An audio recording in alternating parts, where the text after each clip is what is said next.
Hello toi, j'espère que tu vas bien. Bienvenue sur ma chaîne, bienvenue chez Laurie's Art Books. Aujourd'hui, on va commencer, et je dis bien commencer, tu comprendras pourquoi, à parler de mes lectures du mois d'avril. Alors, je l'ai déjà dit à ma précédente, en tout cas une de mes précédentes vidéos, je n'arrive pas à trouver de temps pour filmer ces temps-ci, parce que la vie fait que, rien de négatif, je te rassure. Mais du coup, j'essaie une nouvelle organisation. Cette organisation est de vous parler de mes lectures au fur et à mesure, ne pas attendre la fin du mois, qui me contraint en fait, dans cette période de fin du mois, début du mois d'après, de trouver un moment pour filmer. Mais voilà, dès que j'ai un petit moment, si j'ai un livre de terminé, vous en parlez. Donc ça va faire un format vlog, mais qui n'en est pas un, parce qu'il n'y aura pas de lecture en cours, il n'y aura pas de petits moments de vie, ça sera exclusivement un update lecture. Mais voilà, je te préviens parce que au prochain plan, je n'aurai pas la même tête, je pense, je n'aurai pas les vêtements, j'espère. Donc voilà. Mais aujourd'hui, je viens te parler de 2 pépites. Je t'en parle à chaud et je ne sais pas si c'est une bonne idée, mais en même temps, comme c'est des pépites, comme je les ai vraiment bien aimées, j'ai pas envie que ma hype redescende. J'ai envie que vous voyez sur mon visage que ces livres sont des pépites et qui méritent toute votre attention. Et j'ai peur que ma mémoire soit entachée de mes lectures d'après si j'attends trop. Bref, c'est 2 services presse. On va commencer par la fiction. Il s'agit de La grotte aux poissons aveugles de Ayokray du Châtelet chez les éditions Rothbau Crick. Moi, je connaissais pas cette maison d'édition avant il y a peut-être un mois. Je les ai découverts sur Instagram et j'étais en mode mais comment ça se fait que je vous connaissais pas? C'est une maison d'édition qui pourtant existe depuis bien longtemps, qui est basée en Guyane mais ayant des bureaux en France, je crois, à Paris, et qui publie des récits pour le coup divers. Ils éditent des primo-auteurs et rééditent des anciens auteuristes qui n'auraient pas eu la chance d'être publiés en France. Alors ici, donc on est en présence d'un primo-auteur, Ayokray du Châtelet, et son livre est une sorte de polar afro-futuriste. Moi, je ne sais pas s'il se définit comme faisant partie de ce genre-là, mais honnêtement, l'ayant lu, j'ai l'impression que c'est un peu ça. Ici, on est à la Confédération du Niger-Congo dans un futur pas si lointain, donc 2065. On nous dit qu'il y a une vague de rébellion généralisée qui est en jeu, qui est en train de prendre effet là dans le pays, et des membres du gouvernement, des cadres importants, etc. commencent à disparaître. On ne sait pas ce qui se passe et nous, on va se retrouver dans une enquête qui est faite sur les activités médiumniques au sein d'une secte qui prend de l'ampleur dans la Confédération du Niger-Congo. C'est un roman d'anticipation, un polar, comme je disais, que moi je mettrais aussi dans le genre afro-futuriste, et il va revisiter ou plutôt imaginer le futur à partir d'un mythe qui a existé, le mythe de la prophétesse Kinpa-Vinta au Congo, qui a mené une résistance à la colonisation au XVIIIe siècle. C'est très court. Vraiment, je crois que c'est plus une novella qu'un roman. Il fait 130 pages.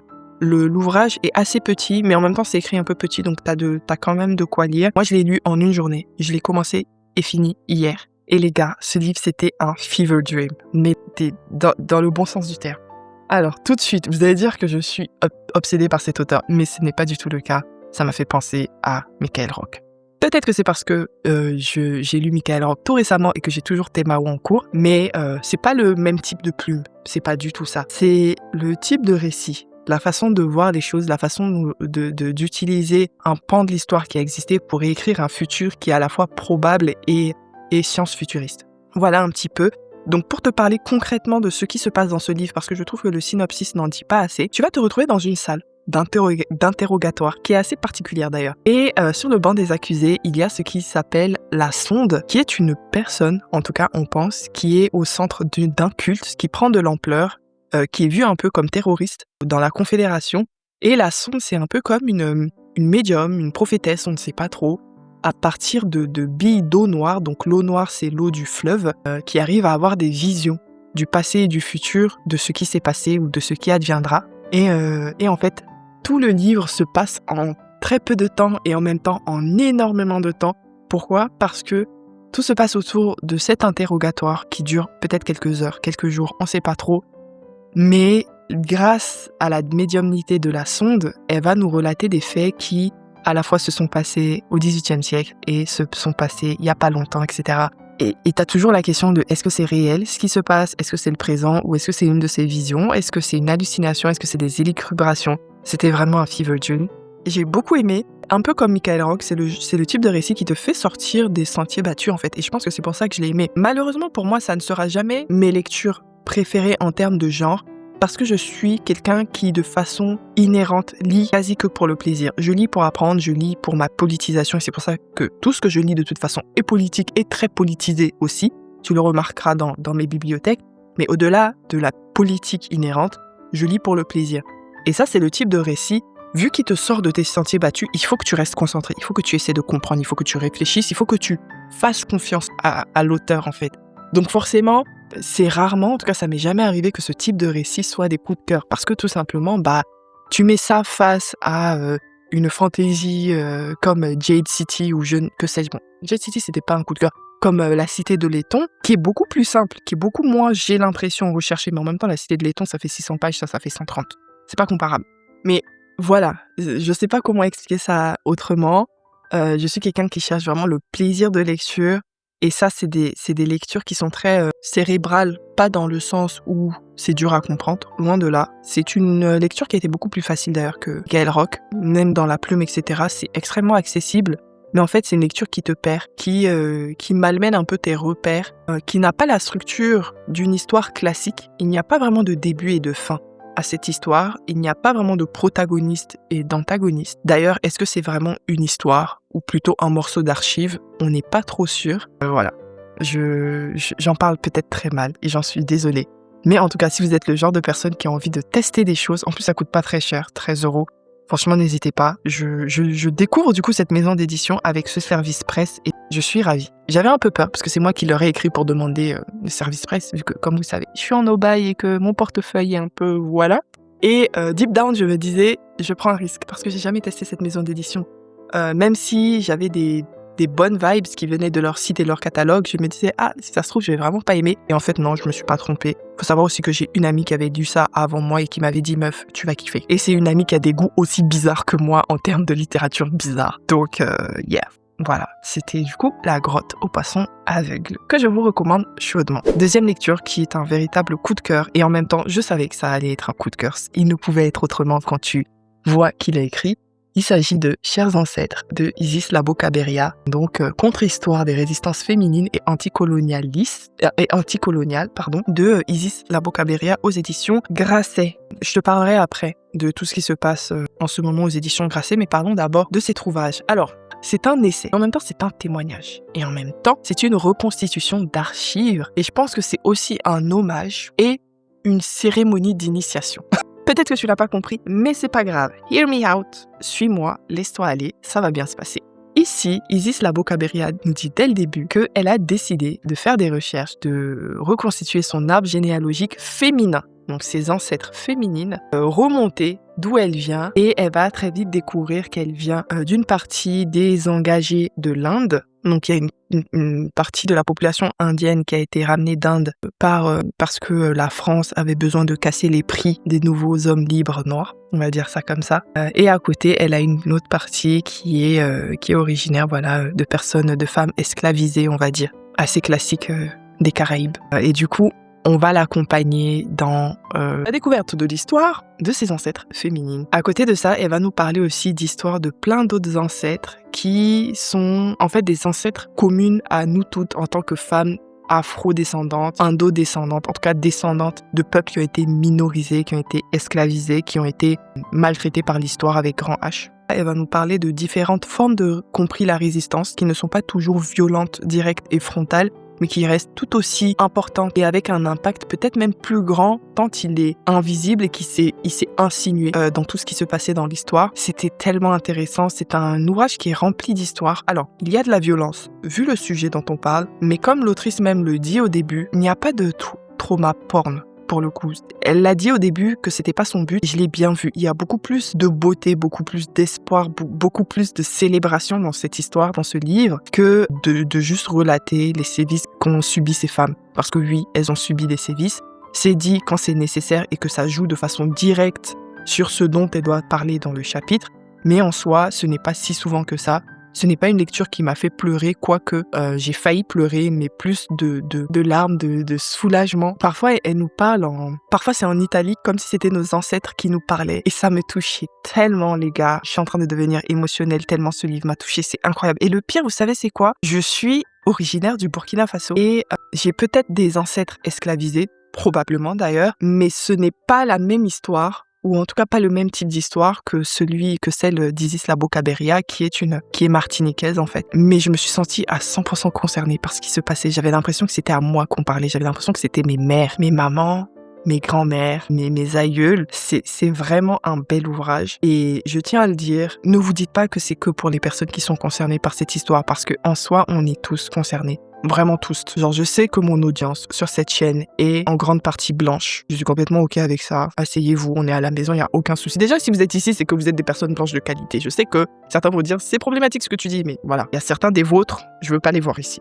Mais vous, je vous aime bien. Voilà. Je vous aime beaucoup, même. Et cet ouvrage, c'est pour tout le monde. Genre, vraiment, achetez-le, offrez-le, faites-le tourner, parce que c'est beau, parce que j'ai envie que plus de personnes prennent cette initiative-là de nous écrire des ouvrages comme ça, surtout. Je sais pas, toi, peut-être que toi qui regardes ma vidéo, tu es bretonne et tu t'es posé des questions sur tes ancêtres. Va chercher, parce qu'on a envie de lire ces histoires de femmes qu'on a essayé de détruire, en fait, et qui ne se sont pas laissées faire vu qu'on est là, vu qu'on est les descendantes de ces femmes, en fait. C'était tellement beau, ce livre m'a tellement touchée, mais dans de la meilleure des façons, c'était... Bref, lisez-le, achetez-le. Et pour parler un petit peu de ce qui se passe chez Grasset, donc je vais refaire vite fait l'historique parce que j'ai certaines amies qui m'ont dit qu'elles n'avaient pas vu passer. Les éditions Grasset ont été rachetées par Bolloré, voilà, et le monsieur, suite à un désaccord, il a voulu il a viré le président historique des éditions Grasset, qui pourtant fait partie de ces personnes qui ont participé à mettre au devant quelque part un petit peu de la scène des histoires et des voix diverses et minorisées. Donc forcément, les travailleurs chez Grasset, les auteurs, etc. n'étaient pas d'accord. Donc il y a eu un tollé, à juste raison, j'espère, c'est la moindre des choses. Et une partie des auteurs ont claqué la porte. Et ils ont raison pour ceux qui peuvent. Maintenant, le downside, c'est que non seulement on a perdu à la droite du coup une maison d'édition de littérature blanche dont on avait besoin. Honnêtement, je ne me fais plus d'illusions quand on voit ce que Fayard est devenu. Mais en plus de ça, il y a eu un appel au boycott, sauf que c'est contre-productif aux éditions Grasset, et ça a été dit par plusieurs personnes sur Instagram. En tout cas, jusqu'à début 2027, il me semble, ou en tout cas fin 2026, les ouvrages qui vont sortir ont été choisis et travaillés par l'ancienne direction. Donc déjà ça. Mais en plus de ça, sachez que Bolloré ne rachète pas toutes ces maisons d'édition pour l'argent, en tout cas pas que. Ce gars, peut-être qu'il y a une partie d'ego, tu vois, je pense de mettre la main mise partout, etc. Mais c'est pas monétaire, c'est pas l'argent, c'est pas nos petits sous. Malheureusement, ça me fait mal de le dire, pardon, j'ai tapé mon micro. Je disais ça me fait mal de le dire, mais c'est pas mes petits sous, c'est pas moi qui décide de ne pas mettre 23 € dans ce livre qui va changer la chose. En tout cas, pas que moi. Il faudrait, à la limite, un mouvement global qui n'arrivera pas et on le sait. Donc, la pire des choses aujourd'hui, c'est de boycotter des auteurs qui sont déjà minorisés. Isis Labocaberia est une jeune femme noire qui parle de décolonialisme, qui parle de mémoire, qui remet au goût du jour des choses, des histoires qui ont été invisibilisées. Donc, voir des appels au boycott qui visent ces personnes-là, ça m'énerve en fait. Ça me donne envie de vomir. Je me dis, mais qu'est-ce qu'on est devenu, tu vois? Faut qu'on pense un peu mieux notre militantisme. On aimerait, les gars, on aimerait bien pouvoir boycotter toutes les grandes maisons d'édition, en tout cas, qui sont aux mains de la droite. On aimerait. Et si vous regardez les ouvrages que je vous ai présentés depuis 2026, la plupart, c'est des petites maisons d'édition. Ou alors des vieux livres, genre des poches, etc. Ok, donc on essaie un max, mais c'est pas comme ça. On peut pas voir tout en blanc ou noir et se dire, ok, ça c'est à droite, du coup, je vais non seulement pas acheter ce qui est ton droit, mais appeler à boycotter tous les auteurs qui sont là-bas. Ça n'a aucun sens. Ça n'a aucun sens. Au contraire, tu joues au jeu de Bolloré parce que lui, il veut... Je suis assise par terre parce que la caméra s'est éteinte, parce que j'avais plus de batterie et que je m'en suis pas rendu compte. Donc là, je l'ai mise à brancher et finalement je l'ai branchée. Je vais juste finir cette partie. J'étais juste en train de dire que voilà, c'était contre-productif et que il fallait qu'on pense mieux notre militantisme. D'ailleurs, si vous avez des idées, des petites actions ou des non-actions qui peuvent vraiment aider, n'hésitez pas à les mettre dans les commentaires. Moi, je suis vraiment preneuse parce que je vous avoue que je deviens de plus en plus pessimiste par rapport à tout ce qui se passe. Ce pourquoi d'ailleurs l'ouvrage que je viens de vous présenter est très important. Bref, je vais te laisser sur ce point et on se dit à bientôt pour pas une nouvelle vidéo, pour un prochain livre parce qu'on est toujours en avril et que d'ailleurs je viens de commencer une pépite. Je vais pas te le présenter maintenant, on a dit qu'il n'y avait pas de lecture en cours, mais à toutes. C'est reparti, je suis là et comme tu peux le constater par ma tenue, je pense, enfin en tout cas pour les gens qui connaissent ce type de boubou, vous savez que ça veut dire qu'il fait chaud. Ça fait un moment que je suis pas venue vous parler, je vous en ai parlé au début de la vidéo, j'ai pas trop le temps de filmer. Heureusement que j'ai opté pour ce format-là, parce qu'au final, voilà, j'ai pas pu revenir depuis plusieurs semaines. Donc là, je vais vous parler de pas mal de livres et au final, ça va se transformer en update avril et mai. Parce qu'aujourd'hui, on est le 31 mai. Et déjà, je m'excuse pour ma voix. Je suis malade. Je sais pas si ça s'entend dans ma voix, mais moi, je sens que ma voix, elle est un peu différente de d'habitude. Donc, je vais essayer de faire ça rapidement, entre guillemets. Je mets des gros guillemets parce que je sais que je vais parler beaucoup, parce que j'ai beaucoup de livres dont je vais te parler, notamment des pépites, des coups de cœur, etc. Donc, j'ai pas non plus envie d'accélérer trop la chose. J'ai vraiment envie de bien te les vendre. Si tu me vois regarder en bas, c'est parce que j'ai mon ordi juste en face de moi. J'ai pas sorti les livres de la bibliothèque, il y en a un d'ailleurs dont je vais te parler tout de suite que je n'ai plus sur moi. Mais d'ailleurs, embrayons sur celui-là. Je vais te parler de Le Chant des monstres de Paul Artzuri, illustré par Tom Cusor aux éditions Bardine Fabula. J'ai reçu cet ouvrage en SP, en service de presse, suite à une story que j'avais faite en disant qu'il me tentait de fou, mais étant donné que je suis en Uba, il faut que j'attende. L'éditeur a vu ma story et m'a proposé de me l'envoyer. Merci encore. C'est tellement un bon livre. Je sais même pas si je vais avoir les bons mots pour vous en parler.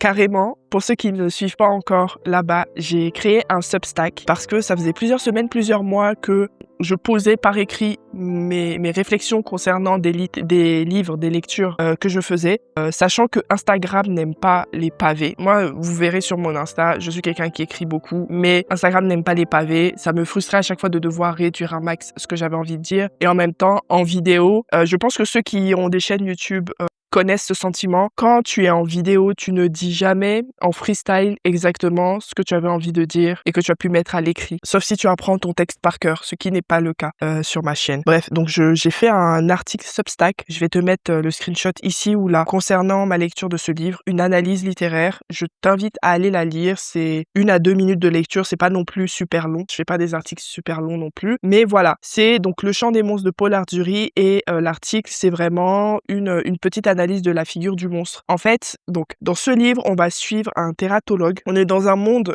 qui est complètement fantaisique. On est dans un royaume qui s'appelle le Minal Sabab, qui est sous la coupe d'une reine qui apparemment règne depuis des décennies, sinon même plusieurs centaines d'années. On ne sait pas exactement, ou alors je ne m'en rappelle pas. Mais en tout cas, on suit un tératologue qui est une figure de recherche qui est mandatée par la reine, par l'impératrice. Alors attendez, on l'appelle la très sainte Al-Hakim, mais je sais plus si, je crois que c'est une impératrice, c'est pas une reine. Donc il est mandaté par l'impératrice pour aller faire des recherches et observer les monstres partout dans le royaume. Et pour être très précise, on va suivre ce tératologue et en face, on va suivre, j'ai oublié le nom de l'autre personnage, mais un jeune garçon qui va finir par grandir et qui lui est à la complète opposée du tératologue. Je suis désolée, j'ai du mal à parler. C'est vraiment la maladie, mais il faut que je vous fasse cet update maintenant. Donc on va forcer. Excusez-moi si vous avez l'impression que voilà, je m'embrouille. Je vais essayer de faire au mieux. Parenthèse fermée. Donc on suit le tératologue et on suit un jeune garçon dont j'ai oublié le nom, qui lui a eu une enfance et une vie de façon générale assez tragique. Il a été abandonné, ou en tout cas, quand on le rencontre, il n'a pas de famille. Lui-même, il sait pas c'est qui sa famille. Il va très vite être embrigadé dans un village où il devient presque esclave, c'est-à-dire qu'on lui donne le gîte et le couvert, mais il doit rembourser cela en travaillant pour les personnes en question. Et c'est là qu'il va se lier, on va dire, à une créature qui s'appelle un Oryx, qui est une créature emblématique de ce monde-là. Je te mettrai une image, donc c'est illustré, hein, donc j'ai plein d'illustrations que je peux te montrer. Voilà, et ce petit garçon-là qui va devenir un homme, lui, il est complètement à l'opposé du tératologue dans le sens où il déteste les monstres et son but, c'est de tous les tuer à cause d'une histoire qui s'est passée dans son enfance que je te laisserai découvrir si tu voulais lire. Ça a été vraiment, je pense, un coup de cœur. Je pense que je peux le dire. Sur le coup, j'ai pas dit coup de cœur. Plus j'y pense, en fait, plus j'aime ce que j'ai lu. Alors, le livre a forcément des points négatifs. D'ailleurs, je vais commencer par les points négatifs parce que quand on va commencer sur les points positifs, je vais pas m'arrêter. Le point négatif que je peux te dire, c'est que c'est sous le format recueil de nouvelles. En tout cas, c'est vendu par la maison d'édition comme ça. Mais il faut savoir qu'il y a un gros fil rouge. Le format recueil de nouvelles est intéressant juste par le fait que chaque chapitre, entre guillemets, chaque nouvelle a un début et une fin.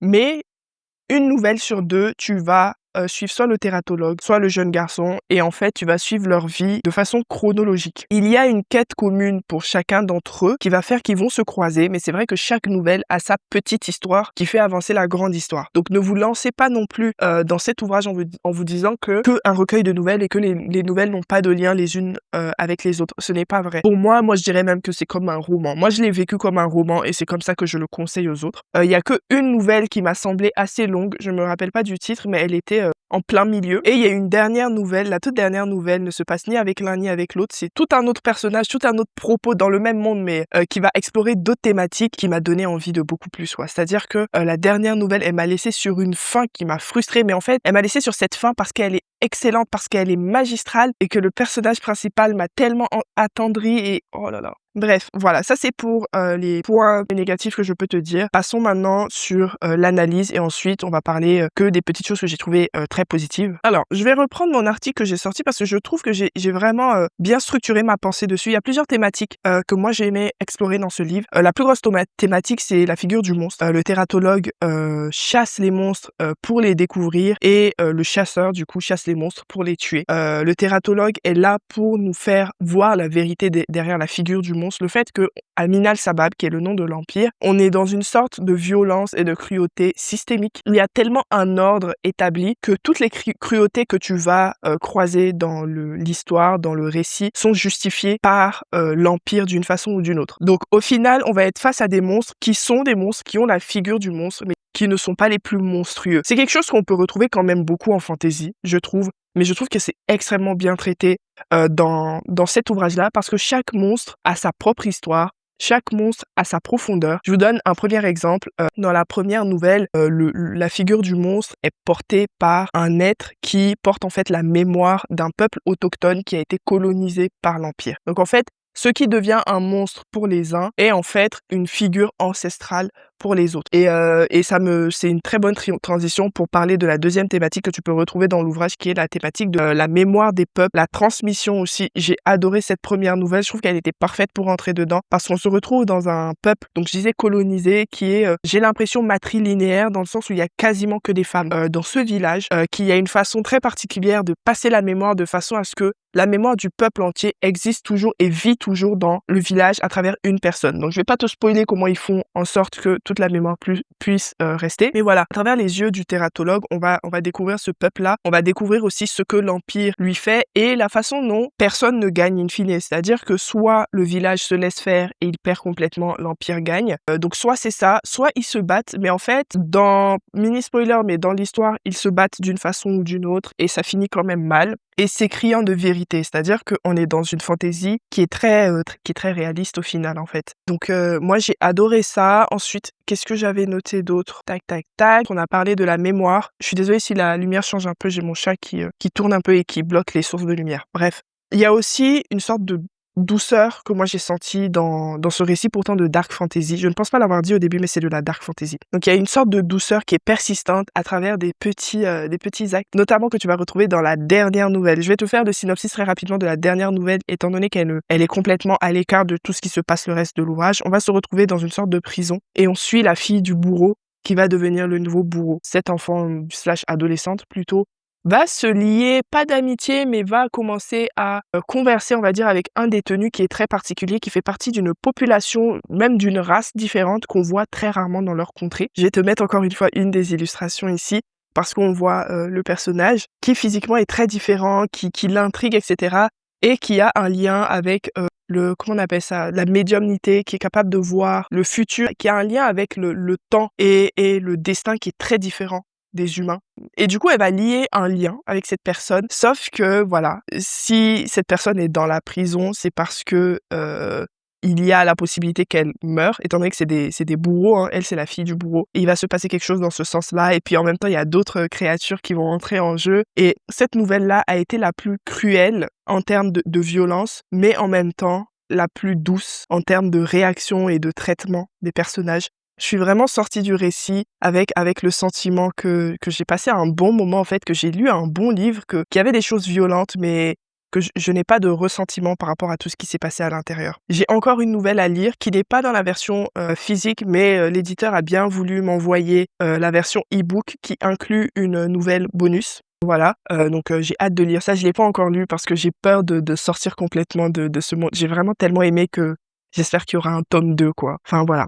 Et si on veut parler maintenant des points positifs hors analytique qui m'ont juste touché moi personnellement, c'est très bien écrit, c'est un langage, plutôt bien, bien posé, bien développé. Moi en tout cas, c'est parfait pour de la dark fantasy, c'est cruel mais pas trop. Il y a un petit vocabulaire, inhérent au monde mais pas trop, tu n'es pas perdu. Même si voilà, il y a certains postes, certains dieux, certaines divinités que tu ne connaîtras pas, tu n'es pas perdu non plus. Et 2e gros point positif, mais point positif au point où si je pense que si on l'enlève, à l'ouvrage, j'aurais peut-être un peu moins bien aimé. Ça aurait été genre, je sais pas moi, l'équivalent d'un 4 étoiles plutôt qu'un coup de cœur. C'est les illustrations de Tom Cusor. Je t'en ai mis déjà quelques-unes, si j'en ai d'autres, je t'en mettrai parce que l'éditeur a bien voulu, me les envoyer en bonne qualité pour alimenter mon article. C'est extraordinaire. En plus, je les ai reçus en physique. Oh, j'aurais dû les prendre, elles sont là-bas. Je vais les afficher, je pense, sur mes bibliothèques. C'est magnifique et les illustrations illustrent vraiment des personnages existants, des scènes, qu'on rencontre dans l'ouvrage et au fur et à mesure donc il y a pas besoin d'acheter les illustrations sur leur site pour les voir, hein. L'ouvrage est illustré, la version physique et du coup, les illustrations, elles arrivent au bon moment. Elles illustrent les bonnes scènes. C'est un niveau de détail, voilà. Après, vous savez que moi, je suis très sensible quand même à tout ce qui est illustration. J'aime beaucoup les BD, donc c'est pas pour rien. Mais voilà, je pense que je vais m'arrêter là parce que j'ai déjà beaucoup parlé. Mais tu auras compris que Le Chant des monstres, c'est vraiment pour les lecteurs de dark fantasy, pour les lecteurs de fantasy tout court, de fantasy philosophique, parce qu'au final, il y a quand même beaucoup de philosophie dedans. Il y a de l'action, mais ce n'est pas que de l'action, loin de là. Ce n'est même pas surtout de l'action, c'est beaucoup de philosophie aussi. Ça prend son temps pour poser certaines choses. Bon développement de personnages et surtout, c'est très beau. C'est très, très beau. Franchement, j'ai regardé sur internet, je crois que bon, moi je l'ai reçu en SP, donc j'ai pas payé, mais il me semble qu'il coûte 21 €. Touk touk touk, je vérifie en même temps vu que j'ai mon ordi là, je ne veux pas te dire n'importe quoi. Ouais, 21 €.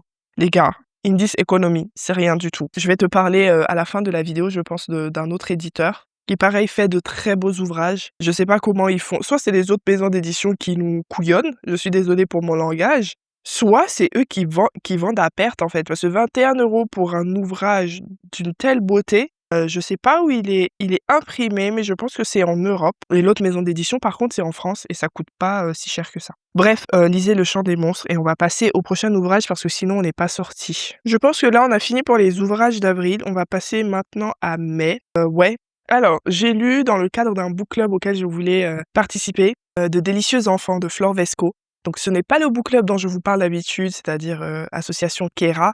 Cette fois-ci, c'est le book club de L'Île aux écrits qui s'appelle Dev Aurore. Donc L'Île aux écrits est une association lilloise d'écrivains en fait, de personnes qui écrivent, qui se rassemblent pour écrire, qui ont des projets communs, etc. Et à côté de ça, il y a un book club qui existe qui s'appelle Dev Horror et comme tu peux l'entendre, il tourne autour de la littérature d'horreur. Et le mois dernier, ils ont décidé de lire De Délicieux enfants de Flore Vesco. Les gars, alors, petit historique. J'ai lu un ouvrage de Flore Vesco avant, mais c'était l'adaptation BD de D'or et d'oreiller. Donc je vais vous mettre la couverture et j'avais détesté, j'avais trouvé ça nul, on comprenait rien.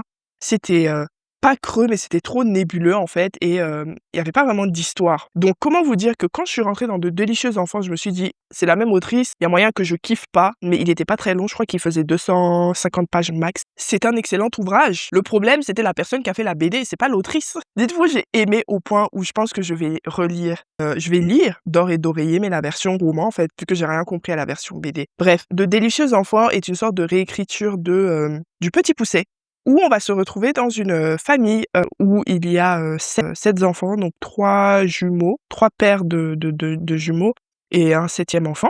C'est un peu le synopsis du Petit Poucet où c'est la famine, ça fait des années, ils galèrent, etc. Le twist avec le Petit Poucet, c'est que dès le début, ça c'est pas un spoiler, on rentre dans une famille très aimante. Le père et la mère adorent leurs enfants. Ils les choient, ils leur donnent tout ce qu'ils peuvent leur donner, c'est juste que voilà, c'est la famine, l'hiver est long, ils n'arrivent pas à faire pousser quoi que ce soit sur leur terre au milieu de la forêt. En même temps, on sent qu'il y a un danger autour des limites de leur propriété parce que le père se refuse de dépasser certaines limites. il commence à avoir des traces qui sont censées attirer, lui, il a l'impression, ses enfants. Donc à chaque fois, il les efface, et cetera. Et il interdit aussi ses enfants, notamment, comment ça s'appelle? Le petit dernier, le dernier enfant, d'aller loin parce que c'est l'enfant qui est le plus curieux. J'aimerais bien vous dire les noms parce qu'ils sont très intéressants. Voilà, le dernier enfant, c'est Tipou. Donc c'est un peu ça le synopsis, et un jour, juste pour te dire le plot twist, un jour va toquer à leur porte, un jour de fortune en plus, un jour où ils ont réussi à tuer une bête et à se repaître de sa chair. On va toquer à leur porte et ça va être, 7 garçons, dont le petit Poucet. 7 garçons qui, voilà, qui demandent un peu le gîte et le couvert pour une nuit parce qu'ils ont été perdus, dans la forêt par leurs parents. Voilà, c'est un peu ça le plot twist et je vais pas aller plus loin parce que comme je t'ai dit, c'est un récit qui est assez court. J'ai vite fait de te spoiler. Les gars, j'ai tellement aimé et j'ai encore plus aimé en discuter. C'est le type d'ouvrage où franchement, il est parfait pour une lecture commune. Il est parfait pour une lecture commune parce qu'il y a beaucoup de choses qui sont traitées dedans. Alors, par quoi commencer? Il y a le patriarcat, mais surtout les violences misogynes patriarcales, les violences faites aux jeunes femmes, aux jeunes filles, psychologiques et sexuelles. Il y a aussi le problème avec le capitalisme. C'est pas dit directement que c'est le capitalisme, mais voilà, la société de consommation. Le fait que dans ce livre, par exemple, la famine est limite une institution et en même temps un crime. Tu n'as pas le droit d'être pauvre. Donc le père le dit, hein, je crois qu'ils ont des taxes quand ils n'ont pas d'argent, enfin je sais pas. Tu n'as pas le droit d'être pauvre et en même temps, tout est fait pour que, si tu ne rentres pas dans le cadre de exactement ce qui est prévu pour se faire de l'argent, tu finiras pauvre. Qu'est-ce que je peux dire d'autre sans te spoiler? C'est très dur parce que c'est le type d'ouvrage où c'est compliqué d'analyser sans, te spoiler, vraiment. Mais ce que je peux te dire, c'est qu'il y a un très bon, développement des personnages. J'ai trouvé en très peu de pages, ce qui est bien. Le petit poucet m'a énervé. Le personnage du petit poucet m'a énervé. Il y a la forme du récit aussi est très particulière parce on a des chapitres très courts qui sont des POV de différents personnages. Mais par exemple, les 3 paires de jumeaux ont la même voix et il y a une grosse musicalité dans le récit. Il y a des poèmes chantants, en fait, si tu veux, faits par les jumeaux, les paires de jumeaux et quand, par exemple, un des jumeaux va se séparer de la troupe, ça va avoir un impact sur la musicalité de leur chapitre. C'est vraiment très intéressant. C'est vraiment très intéressant. Il y a la thématique de l'aliénation, quand par exemple, si tu veux remettre ça, à une situation contemporaine, ce serait, quelqu'un, qui, pensant bien faire, va adopter les codes de son oppresseur pour, rentrer dans le moule et voilà et mieux vivre et en fait, dans tous les cas, tu te feras détruire. Donc il y a cette aliénation, pardon, qui est traitée. Il y a la sexualité aussi quelque part, le désir et en même temps le cannibalisme. Donc voilà, la relation très proche entre le désir charnel et le cannibalisme qui est traité, les règles aussi, il y a plein de choses qui sont traitées. Je l'ai pas dit, mais c'est de la littérature jeunesse, ado, adolescente et je trouve très bien pour des ados. Pour le coup, pour des adultes aussi, moi je suis adulte et j'ai vraiment beaucoup aimé ma lecture, ça se lit très vite, tu peux le lire en une soirée si tu chaud. Moi je l'ai lu quand même en 2-3 jours, mais très bien pour les ados, il y a des thématiques qui sont dures sans être gore, sans être, cruelles gratuitement. C'est plutôt bien expliqué, ça prend des archétypes qui sont sus, vus et utilisés très souvent dans des histoires très clichés et ça les retourne. Ça joue aussi avec nos perceptions et avec les clichés qu'on a, intégrés en tant que personne, que ce soit ado comme adulte. Moi, je me suis fait avoir sur, un point en particulier que je ne peux pas vous dire parce que ce serait spoiler. Ceux qui ont lu le titre, savent de quoi je parle, je pense. Voilà, je pense que c'est tout ce que je peux t'en dire. Si tu as l'impression que je n'en ai pas dit beaucoup, je suis désolée. C'est vraiment, plus compliqué de ne pas spoiler ce récit par rapport au chant des monstres. Mais tout ce que je peux te dire, c'est que c'est vraiment très bien, que ça m'a donné envie de découvrir les autres ouvrages de l'autrice. Donc n'hésite pas. Si c'est quelque chose qui était dans tes radars, n'hésite pas, je pense que tu vas aimer. On continue. Oui, je sais, c'est un peu long, mais ne m'en veux pas. En même temps, je te parle de très bons ouvrages. Les 2 derniers, ça va être beaucoup plus rapide. Pour le coup, j'ai lu un tome 2 qui était dans ma pile à lire, je crois, de printemps. Donc, félicitez-moi parce que je descends bien ma pile à lire du printemps. C'est The Kingdom of Copper, donc de S.A. Chakraborty. Donc, c'est le royaume de cuivre. Donc, c'est le tome 2 de La Cité de laiton, en fait, de Daevabad de S.A. Chakraborty. Pour refaire le synopsis du tome 1, on suit Nari qui, au début, est au Caire. Nari est une jeune enfant qui a grandi au Caire dans les années 1800, je crois. Le problème étant elle est comment on appelle ça quand t'as pas de parents là? Bref, elle est seule, j'ai oublié. Elle a pas de famille, elle se débrouille. Quand on la rencontre, elle a peut-être 19 ans, un truc comme ça. Et elle sait qu'elle a des capacités, mais elle n'en parle pas parce que par le passé, ça lui a créé des problèmes. Elle peut notamment voir les problèmes, de santé des personnes en face et parfois les guérir. Pas toujours, mais si quelqu'un se présente et que la personne a un cancer, elle arrive à le sentir, à le pressentir. Pas toujours le guérir, ça dépend du stade, et cetera. Et Nari, pour gagner sa vie, elle escroque un peu les personnes qui ont de l'argent en faisant des remèdes, parfois en les guérissant vraiment, parfois pas du tout, et aussi en faisant des faux exorcismes. Le problème étant qu'un jour, elle va faire un faux exorcisme qui va vraiment appeler un djinn qui s'appelle Dara, et qui, une chose en amenant une autre, va la récupérer pour l'amener à la cité de Laiton, donc Daevabad, qui est la cité des djinns, des Daeva dans le cas de Dara. Et de là va se lancer une sorte de joute politique avec le pouvoir en place, parce qu'on va très vite apprendre que Nari fait apparemment partie d'une ancienne lignée qui a été détrônée, et que Dara lui-même, on va pas très bien l'accueillir en fait dans la cité de Laiton, parce qu'il est un des serviteurs de cette ancienne lignée, et que une guerre est passée par là, et que, enfin voilà, plein de choses comme ça. Donc dans le deuxième tome, est-ce que je peux te dire quelque chose sans te spoiler? Non. Je ne peux pas te raconter l'histoire et te dire de quoi on parle sans te spoiler, sauf te dire qu'il y a beaucoup plus de... Non, même pas. Même pas. J'allais te dire, il y a beaucoup plus d'actions. Donc, il y a des actions différentes. Disons qu'il y a une vraie guerre qui s'enclenche dans le deuxième tome, là où ce n'était pas une vraie guerre dans le premier tome. Mais en même temps, le premier tome, étant donné qu'il y a une composante voyage, il y a quand même des choses qui se passent. Le voyage de Dara et Nari vers la cité de Laiton. Dans le deuxième tome, ils y sont déjà, et il se passe, suite à un plot twist de ouf de la fin du premier tome, il va y avoir des choses qui vont s'enclencher dans le deuxième tome. Qu'est-ce que j'en ai pensé? Bah écoutez, S.A. Chakraborty, elle me déçoit jamais. Elle m'a jamais déçue, et c'est pas aujourd'hui que ça va commencer. J'ai adoré mon deuxième tome. J'ai trop aimé, et celui-là, je l'ai écouté en audiobook. Franchement, c'était 80% de l'audiobook. Alors que j'ai le tome en physique là, mais comme je vous disais, je sais pas si je l'ai dit dans cette vidéo ou dans la précédente, j'arrive pas à prendre le temps de lire, j'ai de moins en moins de temps tout court. Mais voilà, j'ai des abonnements d'audiobook. Donc celui-là, il faisait partie. Je me suis dit, ok, bon bah je déteste faire ça, c'est-à-dire lire en audiobook quelque chose que j'ai en physique à la maison, parce que je me dis, j'ai dépensé en fait. Donc il faut que je profite un minimum du physique, faire une sorte d'hybride des deux. Ça, j'aime bien faire. Mais là, je j'arrivais pas à lire en physique, donc j'ai lu même pas 20% en physique, le reste en audiobook. Il est en anglais pour le coup, alors que moi j'ai la version FR, mais ça se passe très bien. C'est pas particulièrement dur en anglais. Voilà, c'est je peux rien dire de particulier sans vous spoiler que je n'ai pas déjà dit. C'était un de mes coups de cœur de début d'année, je crois, ou de fin d'année dernière. Et c'est toujours le cas. J'ai hâte de finir la saga. Pas parce que je veux la finir, mais parce que je sens que la fin va être explosive quand je vois ce qui s'est passé à la fin du tome 2. Et non, bref. En tout cas, lisez La Cité de Laiton, c'est excellent. Et très rapidement, je vais te parler du dernier ouvrage. Cette fois-ci, c'est une novella que j'ai écoutée que en audiobook. Je n'avais pas la version physique, faisait pas partie de ma palle du tout. C'est The Scourge Between Stars de Brown Ness. Donc c'est pas traduit que je sache, c'est en anglais. Je l'ai écouté sur Evren. Je te conseille l'audiobook parce que bah, le narrateur, je crois que c'est un homme, le narrateur est plutôt très bon. Il y a une ambiance qui est très bien mise en place. Pour te dire de quoi ça parle, on est dans un vaisseau qui apparemment aurait quitté une colonie que les humains, les terriens en fait voulaient coloniser pour vivre. Ça s'est mal passé, ils ont fait demi-tour pour essayer de retourner à la Terre.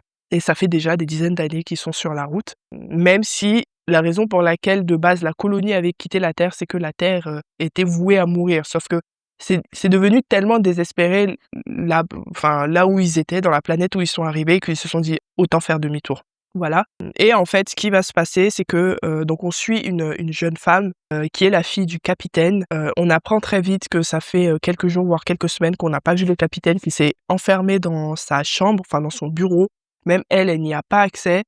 Il ne répond pas. Il s'est passé quelque chose, il y a eu un décès. Bon, tu le découvriras si tu lis le livre. Il y a eu un décès qui fait que voilà, il a un peu pété les câbles, et c'est elle qui a un peu pris le relais. Bien sûr, pendant qu'elle prend le relais, on va découvrir que potentiellement il y a une intrusion, on ne sait pas de quel type dans le vaisseau, et voilà, très classique, ça va être de la SF horrifique avec intrusion, je peux pas dire alien, mais en tout cas extérieure, dans le vaisseau, et des personnes vont commencer à mourir. Une chasse à l'homme et à l'alien va se lancer. Le plot est assez classique pour le coup. Et c'est pour ça que je t'ai conseillé l'audiobook, parce que je pense qu'en physique, j'aurais beaucoup moins aimé. Alors déjà, en audiobook, j'ai trouvé ça bien moyen, c'est-à-dire 3 étoiles. J'ai passé un bon moment, tu vois. Mais c'est bien comme ça a duré 5 heures, je crois, 5-6 heures l'audiobook, pas plus. Je me suis dit c'est bien, pas plus, parce qu'au final, l'histoire est assez classique. Le seul twist, on va dire, d'originalité qu'on a, c'est qu'on est en présence essentiellement de personnages noirs, donc des références culturelles plutôt côté Nigeria, par exemple, les noms, les trucs comme ça. Mais ce qui est bien, hein, c'est-à-dire que bah, c'est de la SF, donc peu importe le personnage, l'ascendance culturelle du personnage, on s'en fout un peu. C'est assez intéressant d'avoir ce changement de paradigme, pardon, même si au final, que tu sois nigérian ou français, tu te retrouves dans un vaisseau spatial, voilà. Il y a pas énormément de choses qui changeaient. Sinon, c'est plutôt bien écrit. C'est la figure du monstre extérieur elle est pas particulièrement originale, pour le coup. Ça faisait penser aux films comme Alien, voilà quoi. J'ai même vu dans les commentaires négatifs certaines personnes qui ont dit que bah en fait c'est limite copié de films comme Alien, sauf que moi j'ai pas de souvenirs assez concrets de ces types de films pour vous dire si c'est vrai ou c'est faux. Mais en tout cas, voilà, il y a des gens qui aiment, il y a des gens qui aiment moins. Moi, je me retrouve un peu au milieu, c'est-à-dire que j'ai passé un bon moment, mais ce n'est pas non plus le livre de l'année, c'était sans plus. Sachant que je ne lis pas énormément de science-fiction, j'en lis de plus en plus, hein, faut se le dire, mais pas énormément non plus. Du coup, je n'ai pas un catalogue historique pour ma part de lecture qui est très fourni.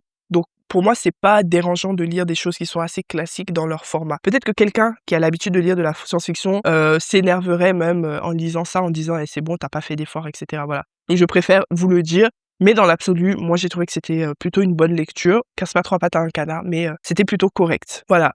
Pour la suite de mes lectures, parce qu'on en a fini pour l'update, au lieu de te laisser là, je vais te dire ce que je lis en ce moment, si ça t'intéresse. Je lis quoi? Currently reading. Là, je suis sur Goodreads, en fait. J'ai toujours Jade City en cours. Franchement, les gars, vous pouvez me call out. Je lis Jade City depuis 2 mois. Pourtant, c'est un livre que j'ai déjà lu, que j'ai fini, que j'ai grave kiffé. Je le relis pour pouvoir continuer. Je sais pas si c'est parce que je l'ai déjà lu, que du coup, je fais passer toutes mes autres lectures qui sont nouvelles avant, mais j'ai toujours pas fini. J'ai même pas avancé. J'ai toujours N'invite pas la forêt à entrer de CJ Drews en cours, qui va faire partie d'une vidéo prochaine, j'espère, qui s'appelle Read It or Unhaul It, parce que soit je l'abandonne et voilà, je le donne à quelqu'un, je le revends, soit je le lis en fait. J'ai Quand chutent les rois de Nathan Krieg, que je vais vous mettre ici, qui est un SP de Les Mondes Flottants, maison d'édition assez... Est-ce que ma caméra m'a encore une fois dit d'aller me faire foutre? Oui. Est-ce que je vais aller me faire foutre? Aussi oui. Donc je t'invite à t'abonner si c'est toujours pas fait, lâcher un like, ton commentaire, etc. Et moi je te dis à bientôt parce que ça suffit de me faire couper comme ça. Ciao!